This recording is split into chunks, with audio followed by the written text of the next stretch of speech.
आपसे शुरू करता हूं। आपकी पार्टी जिसको आप सपोर्ट करते हैं, जिससे आप हैं, उनके आपके सांसद को यह दिखा कि मुसलमान है इसलिए फंसा। काश कोई और नाम होता।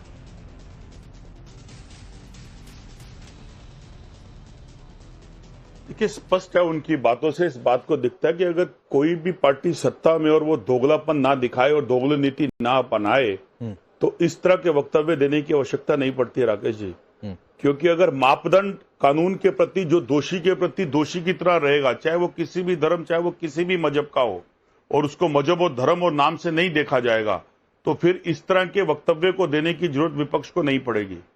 क्यों नहीं आज एक ऐसे व्यक्ति जो मंत्री बनकर दिल्ली सरकार में बैठा है, क्या उसके ऊपर जांच हुई? उस समय पुलिस, जो भी उस समय की सरकारी संस्था थी, वो किसके अधीन थी? गृह मंत्रालय, सेंटर के अधीन थी। तो उस अधीनता के अंदर क्या सिर्फ एक धर्म, एक मजहब दोषी पाया गया? क्या दूसरे मजहब के अंदर, दूसरे धर्म के अंदर क्या कोई वक्तव्य ऐसा नहीं था जो इस बात को इंगित करे कि दिल्ली के दंगे के अंदर जो नरसंहार हुआ और 50 से 60 लोग मारे गए, उसके अंदर सिर्फ एक ही मजहब दोषी ठहराया जाएगा? तो प्रश्न किसी धर्म या किसी मजहब के फेवर का नहीं है। रुक जाइए, आपने दो बातें कही, न्याय के लिए आपने दो बातें कही। सुनिए, आपने आखिरी जो बात कही कि एक ही मजहब को दोषी ठहराया जाएगा, तो चंद्रमोहन जी सोच समझकर बोलिए, किसी मजहब को दोषी नहीं ठहराया गया। हिंदू, मुसलमान, सिख, ईसाई, ये नहीं कहा गया कि मजहब दोषी है। पहली बातचीत तो अनर्गल बातें मत किया करिए। दूसरी बातें है कि क्या यह बीजेपी सरकार का फैसला है या ये कोर्ट का फैसला है? और आपके भी बात का, मैं आपके बात का भी जवाब दे दूं। मेरी बात का क्या जवाब देंगे? मेरे नेता ये क्या किसी मजहब को दोषी करार दिया जाए? चंद्रमोहन जी, उन्होंने बोला कि ताहिर हुसैन का नाम अगर कपिल मिश्रा होता तो शायद वो बच जाता। कैसे बच जाता? जवाब दे दीजिए। तो जाइए ना कोर्ट में, जाइए कपिल मिश्रा के खिलाफ आप शिकायत करिए। आपने कपिल ये अदालत का फैसला है चंद्रमोहन जी, ये बीजेपी सरकार का फैसला नहीं है कि एक कपिल नाम के व्यक्ति ने क्या ऐसा किया था। मैंने इसलिए कहा चंद्रमोहन शर्मा, क्योंकि आप ये कह रहे हैं कि मजहब को दोषी करार दिया गया। ये भड़काऊ होता है, ये बरगलाना होता है, ये उकसाना होता है, और इसीलिए फिर आप बड़े, मैं बहुत सोची समझी अपने बयान पे अडिंग हूं। अगर मैं मजहब बोल रहा हूं तो मैं संविधान के तहत बोल रहा हूं, और अगर आप ताहिर हुसैन बोल के नाम को ले रहे हैं तो आप एक धर्म को चिन्हित कर रहे हैं। आप दोषी, बाकी लोगों का नाम नहीं लिया जाता क्या? मैंने बोला कि हम सब धर्म का सम्मान करते हैं, नाम है वही लिया जाएगा ना। मापदंडता लिया जाए तो उस मापदंडता के अंदर जिसका जो नाम है वही कहा जाएगा ना चंद्रमोहन जी। आप तो ये बता दीजिए, जो ये नाम कपिल आया है, चारू प्रज्ञा, ये बता दीजिए कपिल कौन है? ये कपिल क्या कोई लूडो गेम खेलने वाले हैं क्या? या कपिल कोई वो है जो क्रिकेट प्लेयर है? कौन है कपिल? डिबेट का स्तर ये इतना नीचा गिरा रहे हैं कि आज जैसे दिन पे भी काम की बात नहीं कर पा रहे। मुझे बोलने दीजिए। ठीक है, अब चंद्रमोहन जी मैं आता हूं, एक सलाह देते हुए आता हूं। सुनिए चंद्रमोहन जी, एक सलाह देते हुए, चारू प्रज्ञा आगे जवाब देंगी, एक सलाह देते हुए कि सर ये लोग संविधान वाला आप लोग रट लगाना बंद कर दीजिए।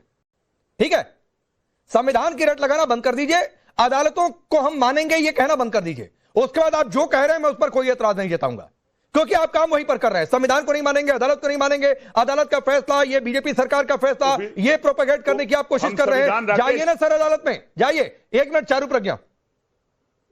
राकेश जी, पहले हम संविधान किसे मानने? Times now. अरे चंद्रमोहन जी सुनिए आपकी बात। तो सर इस देश में संविधान, आप टाइम्स नाउ को मत मानिए, लेकिन इस देश में संविधान कोई पार्टी भी नहीं है, चाहे वो बीजेपी, कांग्रेस, सपा, आम आदमी पार्टी, कोई हो वो पार्टी। संविधान कोई धर्म भी नहीं है। आप टाइम्स नाउ को मत मानिए। संविधान कोई धर्म भी नहीं है। देश के संविधान रचयिता बाबा साहब राकेश जी, आपने बहुत समय दे दिया। चारू प्रज्ञा ठीक है, रुक जाइए चारू प्रज्ञा। राकेश जी, पहले थोड़े इतिहास में चलते हैं। 5 साल पहले को याद करते हैं। हमारी दिल्ली जल रही थी, लोगों के घर, लोगों की दुकानें जल रही थी, और अंकित शर्मा, एक आईबी ऑफिसर जो केवल 26 साल का था, अपने घर नहीं पहुंच पाया। लेकिन अंकित शर्मा अकेला नहीं था, उसके जैसे 50 लोगों से भी ज्यादा लोगों ने अपनी जान से हाथ धोए, क्योंकि दंगे दिल्ली में फैलाए गए थे, और जिन्होंने ये दंगे फैलाए, आज कानून ने उनको जिम्मेदार ठहराया है। आज कानून की जीत है और आज सही मायने में संविधान की जीत है। और मुझे समझ में नहीं आता कि ये कांग्रेस के नेताओं को हर चीज में धर्म क्यों दिखाई दे जाता है। आपको बाटला हाउस में भी टेररिस्ट नहीं धर्म दिखाई दिया था, और दिल्ली के जलने में भी आपको दिल्ली को जलाने वाला नहीं दिखाई दिया, आपको केवल उसका धर्म दिखाई दे रहा है, केवल उसके नाम पर अटके हुए हैं। आप ये नहीं सोच पा रहे रहे कि हमारे शहर ने क्या क्या सहा।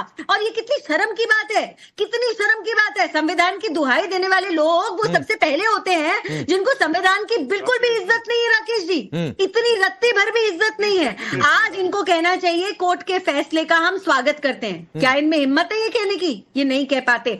आज इनको कहना चाहिए कि अगर 50 लोगों से ज्यादा की जान जाती है हमारी दिल्ली में, लेकिन तो जो लोग इसके लिए जिम्मेदार है, जिन अच्छा, लोगों ने एक मिनट चारू एक सेकंड चंद्रमोहन जी, मुझे एक बात आप जवाब दीजिएगा, उसके बाद आप जो बनाए सोचते रहिएगा। मुझे सिर्फ एक बात बताइए, ताहिर हुसैन दोषी है या नहीं? उसके बाद मैं आगे कोई बात करूंगा। आपकी नजर में मैं एक जवाब मैं दे देता हूं, मैं अभी जवाब दे देता हूं। बिल्कुल, पहले मैं आपकी बात का जवाब, तो बिल्कुल ताहिर हुसैन अगर अदालत ने दोषी ठहराया तो दोषी है। हाँ। मैं उसके लिए नहीं कह रहा हूं। अच्छा। लेकिन मैं कह रहा हूं और भी गम है जमाने में इस हाँ। ताहिर के सिवा। अच्छा। वो चंदा चोरी भी एक गम है, नहीं, ठीक है। जिसके अंदर धर्म हाँ, इंगित हो रहा है। मुझे पता था। उसी के अंदर जो आज धर्म के ठेकेदार बैठे हैं, तो गम ताहिर हुसैन नहीं है। पता था कि आपको गम ये भी है जो चंदा चोर, मुझे पता था चंद्रमोहन जी आपको गम याद आएगा, और मैं पूरी तरीके से ये मुतमईन था कि आप अयोध्या पहुंचेंगे, और आप पहुंच गए। इसलिए था क्योंकि आप पहुंच गए। धर्म की बात कर रही थी राकेश जी, हाँ। तब आपको याद नहीं आ रहा था कि धर्म की बात क्यों करनी चाहिए। आपने पूछा कि ताहिर हुसैन, मैंने बोला हाँ बिल्कुल हम संविधान को मानते हैं, अगर कानून को मानते हैं तो दोषी है। लेकिन प्रश्न इस बात पे रहेगा एक मिनट कि उस प्रणाली के अंदर फिर नाम आ जाएगा। चंद्रमोहन जी, अरे लूडो का नाम क्या था? वो ताहिर हुसैन का मजहब आपको दिखा? अंकित शर्मा का मजहब क्या है बताएंगे आप, अगर मजहब पर ही चर्चा करनी है तो? मुझे ताहिर हुसैन हिंदुस्तानी लगता है, हिंदुस्तानी लगता है। अंकित शर्मा पाकिस्तानी लगता है। मुझे अंकित शर्मा पाकिस्तानी लगता है आपको? लेकिन भारतीय जनता पार्टी अंकित शर्मा पाकिस्तानी लगते थे? अंकित शर्मा पाकिस्तानी भी भारतवासी है। अरे अभी वही तो मैं कह रहा हूं, ताहिर हुसैन पर है आपका जोर। ताहिर हुसैन हो गया, वो कौन लगता है आपको? हिंदुस्तानी पाकिस्तानी जो चंपत है वो कौन लगता है? नहीं, सब हिंदुस्तानी है, हर तरह का सब हिंदुस्तानी है ना। ठीक है, आप ताहिर को बचाने के लिए चंपत के पीछे जाकर छिपिए, आप यही कर सकते हैं चंद्रमोहन जी, इसके अलावा कुछ नहीं कर सकते हैं। ठीक है, इसके आगे मैं आपको उम्मीद नहीं कर सकता हूं। अपने भगवान राम के चंदे की आवाज उठाऊंगा, बेबाकी नहीं उठाइए सर, किसने मना किया है? इतने दिन से उठी रही आवाज, ताहिर की बात उठी तो आप चंपत के पीछे जाकर छिपने लगे। नहीं होता ऐसे, ऐसे ऐसे ऐसे ऐसे मत गड़बड़ हुई है। अरे ठीक है, नहीं ठीक है, आगे चलिए। हाँ आगे चलिए, क्योंकि हम सिर्फ चंदा चोरी पर आवाज उठाएंगे, दंगे पर चुप रहेंगे, क्योंकि वोट बैंक डिस्टर्ब हो रहा है, हमको पता चल रहा है। रवि श्रीवास्तव, फिर जवाब देना भारी पड़ जाएगा राकेश जी। किसको भारी पड़ जाएगा? किसको किसको किसको ये बात कह रहे हैं कि भारी पड़ जाएगा? रवि श्रीवास्तव, ताहिर हुसैन का क्या नामकरण किया जाए भाई? बड़ी दिक्कत है ताहिर हुसैन के नाम से। देखिए राकेश जी, जो कड़कड़डूमा कोर्ट का जो भी आदेश आया है, जो भी नहीं सर, रोक रहा हूं प्लीज, सभी को सम्मान करना चाहिए, अदालतों का सम्मान। ताहिर हुसैन गिल्टी, मर्डर और दंगा भड़काने का मास्टरमाइंड। आगे करिए, जो भी फैसला नहीं आया है क्लियर कट आगे बढ़िए, बोलिए। देखिए न्यायिक प्रक्रिया पूरी होने से पहले हम किसी को दोषी करार नहीं दे सकते। अच्छा, न्यायिक प्रक्रिया पूरी होने के बाद, अभी ये एक कोर्ट का फैसला है, इसके बाद अभी और उच्च न्यायालय और उच्चतम न्यायालय भी इसमें आएंगे अपना अपना निर्णय देने के लिए। और एक बात बताऊं आपको मैं, ये पूरा का पूरा प्रकरण जो है, इसका 2021 में, 2023 में, 2026 में माननीय अदालतों ने कहा कि दिल्ली पुलिस ने बहुत ही घटिया और बॉस्टअप रवि शर्मा, इसका इन्वेस्टिगेशन किया है। रवि श्रीवास्तव, और भी आपको याद होगा ये तर्क घटिया है, जिस दिन ये हुआ था, एक तो आपका ये तर्क घटिया है रवि श्रीवास्तव, और तर्क घटिया इसलिए है कि लोअर कोर्ट ही सही कड़कड़डूमा अदालत है, आपके हमारे घर का कोई रूम नहीं है, और वहां से फैसला आया है कि यह ताहिर हुसैन नाम का आदमी दोषी है। 23 तारीख को इसकी सजा पर बहस होगी, तो जब तक अगली नहीं सर, वो दोषी है, आज भी दोषी है और कल से वो दोषी है और अगली तारीख तक वो दोषी रहेगा। भाई आई बात समझ में? अगर आपको इतनी कानूनी समझ नहीं है रवि श्रीवास्तव, थोड़ी समझ दुरुस्त करिए, आपको अपनी समझ दुरुस्त करने की जरूरत है।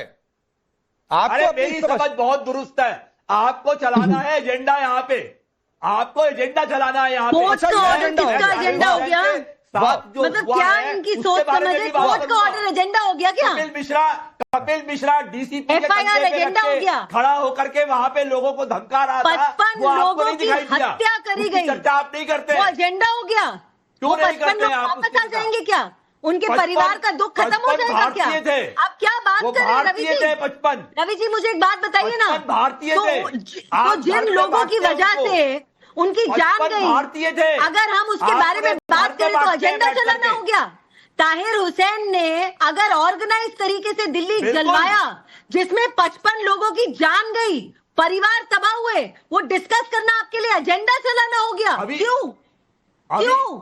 आपके मुंह से एक बार भी अंकित शर्मा तो सुनाई नहीं पड़ा मुझे। अभी और अभी जैसा अंतिम मैंने निर्णय कहा नहीं कि आया अंकित शर्मा एक नाम है, अभी अंतिम बेटे अदालत का 50 निर्णय काम नहीं और आया है। है।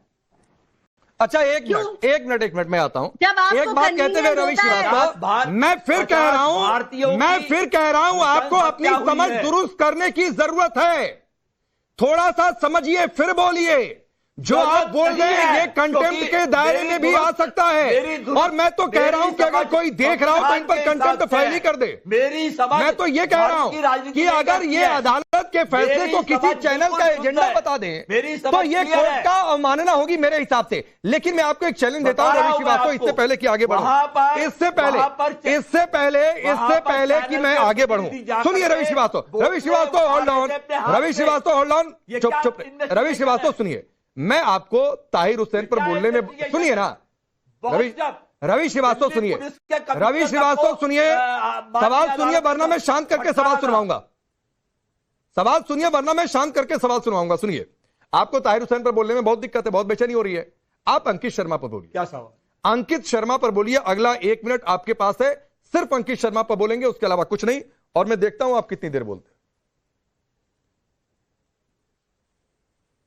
अरे इसमें क्या बात है, मैं बोल सकता हूं, उसमें क्या समस्या है? बोलिए। अंकित शर्मा एक भारत का नागरिक था, एक सरकार का कर्मचारी था, और इस पूरे दंगे के अंदर जहां 51 या 52 भारतीयों की हत्या हुई, अंकित शर्मा की भी हत्या हुई उसमें।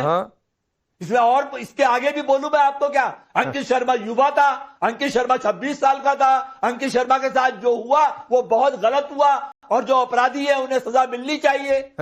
और इसके आगे बोलूं?